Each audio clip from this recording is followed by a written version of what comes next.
हरे कृष्ण साथियों, आप सभी का दिन शुभ और मंगलमय हो, इसी कामना के साथ शुरुआत करते हैं। भगवान श्री विष्णु की कृपा आप सब पर हमेशा बनी रहे, ऐसी मेरी कामना है। और इसी शुभकामना के साथ आज के वीडियो की शुरुआत करता हूं। आज आप सुनने जा रहे हैं कार्तिक मास महात्म्य का 17वां अध्याय। आइए शुरुआत करते हैं तुलसी माता की कथा से। हमारे धर्म में कार्तिक मास बहुत पवित्र माना जाता है। एक बार देवी सत्यभामा ने श्री कृष्ण से पूछा कि कार्तिक में तुलसी को जल चढ़ाने का क्या फल मिलता है।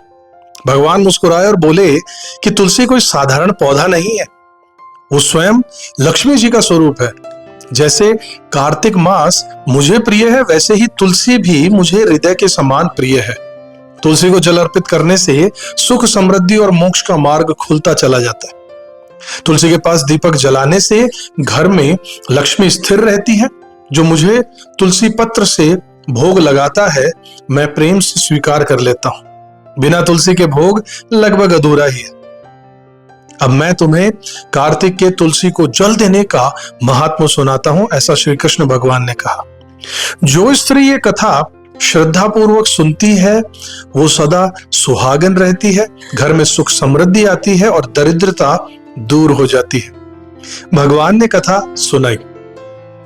मध्य देश में माधव नाम का एक वैश्य अपनी पत्नी के साथ रहता था। धन संपत्ति उसके पास सब कुछ था, मगर संतान नहीं थी।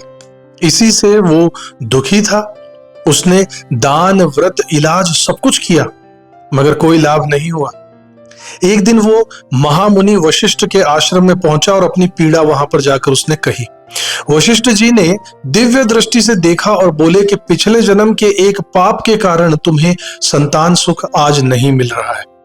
तुमने तब एक भूखी प्यासी गाय को द्वार से भगा दिया था। वो बछड़े को दूध भी नहीं पिला पाई थी। दुखी होकर ही उसने तुम्हें श्राप दिया है। उसी श्राप से यह स्थिति बनी हुई है। अब उपाय इसका क्या है, ऐसा उसने पूछा। तो पुत्रेष्ठी यज्ञ करने के लिए उन्होंने उससे कहा, ब्राह्मणों को भोजन कराओ, वस्त्र और गाय का दान करो। माधव ने वैसा ही किया। यज्ञ के अंत में अग्निदेव प्रकट हुए और उन्होंने वरदान दिया कि तुम्हें पुत्र जरूर मिलेगा, मगर उसकी आयु 18 वर्ष होगी। समय पर पुत्र जन्मा, तेजस्वी है और सुशील था। जब वो 16 साल का हुआ तो मां ने विवाह की बात कही। पिता ने आयु याद करके रोका, परंतु मां के आग्रह पर पास के नगर की गरीब किंतु गुणी कन्या सुभद्रा से विवाह कर दिया गया। सुभद्रा ने सबका प्रेम से मन जीत लिया। 2 वर्ष बाद वो घड़ी पास में आई जब पुत्र की आयु पूरी होने वाली थी। माधव ने सुभद्रा को सत्य बता दिया। सुभद्रा बोली, आप चिंता मत कीजिए, मैं विधवा नहीं होंगी। मेरे पति की रक्षा तुलसी, दीपक, जल और गौमाता जरूर करने वाली है। बस एक दीपक, जल का घड़ा और एक गाय मुझे दे दीजिए। जिस दिन मृत्यु का समय था, सुभद्रा ने सुबह तुलसी को जल चढ़ाया, चुनरी बांधी और प्रार्थना की। यमदूत आए भी तो तुलसी ने प्रवेश रोक दिया। इस घर की सुहाग रक्षा मैं कर रही हूं, ऐसा कहा तुलसी मैया ने। शाम को सुभद्रा ने तुलसी के पास दीपक जलाया। फिर आए दूतों का दीपक ने मार्ग फिर से रोक दिया। प्राण नहीं ले जा सकते भोर से पहले। और भोर से पहले जब दूत आए तो दरवाजे पर रखा जल का घड़ा, बोला, ये घर मेरी रक्षा में है, लौट जाओ। अंत में 8 दूध आए तो सुभद्रा ने द्वार पर गौ माता बांध दी। गौ माता ने कहा, मेरे रहते भीतर कदम मत रखना, वरना गौ हत्या का दोष लगेगा। दूत भी भयभीत होकर लौट गए। फिर यमराज स्वयं आए। सुभद्रा ने विनम्र होकर उनकी स्तुति की। यमराज प्रसन्न होकर अनजाने में आशीर्वाद दे बैठे, सदा सुहागन रहो। सुभद्रा ने निवेदन किया कि आपने सुहाग का वर दिया है, अब प्राण मत लीजिए। यमराज मुस्कुराए और बोले, आज तुमने मृत्यु को भी जीत लिया। तुम्हारे पति दीर्घायु हो, ऐसा मेरा आशीर्वाद है। उन्होंने वर दिया, जो स्त्री घर में तुलसी लगाएगी, शाम को दीपक जलाएगी, द्वार पर जल रखेगी और घर के पास गाय की सेवा होगी, तो उस घर में यमदूत कभी प्रवेश नहीं कर पाएंगे। भगवान श्री कृष्ण ने कहा कि इसी से तुलसी पूजन, दीप दान, गौ सेवा और जल का मान इतना ज्यादा बढ़ गया। अब आगे अदिति की कथा सुनाता हूं।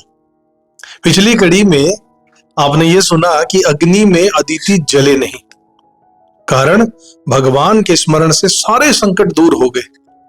अग्नि शांत हुई तो भगवान विष्णु प्रकट हुए और बोले कि मांगो, क्या वर मांगते हो। अदिति ने कहा, देव पुत्रों की रक्षा हो, उनका राज्य निष्कंटक रहे। भगवान बोले, मैं तुम्हारे पुत्र रूप में जन्म लेकर असुरों का नाश करूंगा। फिर उन्होंने अपनी माला अदिति को दी और वहां से अंतर्ध्यान हो गए। समय आने पर अदिति को वामन भगवान पुत्र रूप में प्राप्त हुए। कमल नयन, शंख चक्र गदाधारी, पद्मधारी। उधर राजा बलि ने गुरु शुक्राचार्य की अध्यक्षता में बहुत बड़ा यज्ञ किया। भगवान वामन ब्रह्मचारी के रूप में वहां पर पहुंचे। शुक्राचार्य ने बलि को चेताया, ये स्वयं विष्णु है, दान मत देना इसे। बलि बोला, याचक को खाली भेजना अधर्म है, अगर भगवान स्वयं आए हैं तो ये मेरा सौभाग्य है। भगवान ने 3 पग भूमि मांग ली। बलि ने अधिक देने का आग्रह किया, मगर भगवान ने 3 पग ही चाहिए। वो बोले, भूमि कभी किसी के पास स्थायी नहीं रहती है, दान श्रेष्ठ है। प्राचीन कथा सुनाकर दान की महिमा भी उन्होंने उसे बताई। संकल्प के समय शुक्राचार्य सूक्ष्म होकर जल धारा रोकने लगे तो भगवान ने कुशा की नोक से छेद करके जल बहा दिया और संकल्प उनका पूरा हुआ। फिर भगवान विराट के रूप में वो प्रकट हुए। 2 पग में पूरे ब्रह्मांड को नाप लिया। अंगूठे से ब्रह्मांड फूट पड़ा और वही पवित्र जल गंगा जल बना। देवों ने स्तुति की। भगवान ने देवताओं को उनके स्थान दिलाए, बलि को रसातल दिया और वर दिया कि कुछ दानों का फल उसे मिलेगा। फिर भगवान वासन रूप में फिर से लौट आए और अपने वामन रूप को उन्होंने धारण कर लिया। आगे की कथा आपको अगले अध्याय में सुनाऊंगा, जिसमें गुरु वशिष्ठ के स्नान के बाद एक राजा ने मांस मिश्रित भोजन परोस दिया और उसके आगे की सीख भी आपको मिलेगी। अब श्री तुलसी चालीसा और तुलसी आरती का संक्षिप्त भावार्थ बता देता हूं। तुलसी मां विष्णु प्रिय है, उनकी पूजा बिना भगवान की पूजा पूर्ण नहीं मानी जाती। कार्तिक मास में तुलसी पूजन का फल विशेष है। कुंवारी कन्याओं को उत्तम वर मिलता है, गृहस्थों को सुख समृद्धि, वृद्धों को भक्ति और शांति। तुलसी की महिमा वेद पुराणों में भी बताई गई है और गाई गई है। तुलसी रोग और शोक दोनों हरती है, कष्ट दूर करती है, पुण्य बढ़ा देती है। जो नित्य श्रद्धा से तुलसी चालीसा आरती करता है, उसके घर सुख संपत्ति और शांति रहती ही रहती है। उसके सभी कार्य सिद्ध होते हैं और मन निर्मल हो जाता है। आरती में प्रार्थना है कि हे तुलसी माता, आप सबके सुख की दाता हो, हमारी रक्षा कीजिए, हमारी विपदाएं हरिए और हमें श्री हरि की भक्ति दीजिए।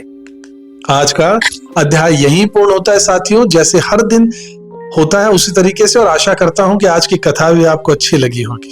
अगर पसंद आई हो तो वीडियो को लाइक कीजिएगा, चैनल को सब्सक्राइब करना मत भूलिएगा। कल एक बार फिर से मिलेंगे अगले अध्याय के साथ। एक बार प्रेम से सभी बोलिए, जय तुलसी मैया।